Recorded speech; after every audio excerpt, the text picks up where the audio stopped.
நல்ல கொல கொல வழ வழன்னு தலக்கு முழுக்குன்ட்டு வெயிலுக்கு தொண்டைக்கு எதமா ஜவ்வரிசியில் ரசமலாய் செய்யலாம். எப்படி செய்யறது பார்ப்போமா? ஒரு டம்ளர் ஜவ்வரிசியை தண்ணி ஊற்றி ரொம்ப மேலே நிறைய தண்ணி நிற்கக்கூடாது, ஜவ்வரிசிக்கு மேலே கொஞ்சமாக நிற்கிற அளவுக்கு ஊற வச்சிடணும். 1 மணி நேரம் கண்டிப்பாக ஊறணும். அது இந்த மாதிரி உதிரி உதிரியாக வருங்க. அதில் 1 ஸ்பூன் அளவுக்கு பால் பவுடர், 1 ஸ்பூன் அளவுக்கு சர்க்கரை சேர்த்து அது டேஸ்ட் கொடுக்கும். அப்போ தான் எல்லாம் சப்புன்னு இருக்கும். இதை சேர்த்து நம்ம உருண்டை பிடிச்சி வச்சுக்கணும். ஒரு பாக்கெட் பால் சேர்த்துருக்கேன்.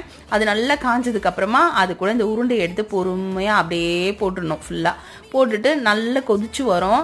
குத்தி கலரெல்லாம் கூடாது, பொறுமையாக அப்படியே குழந்தை போல் திருப்பி போடணும். போட்டு விட்டிங்கன்னா அது நல்லா வெந்துடும். ஒரு 10 நிமிஷத்துலேயே வெந்துடும். ஏலக்காய் முழுசாகவே போட்டுட்டு எடுத்துடணும். கடைசியாக அந்த வாசனை இறங்கினா போதும் நமக்கு.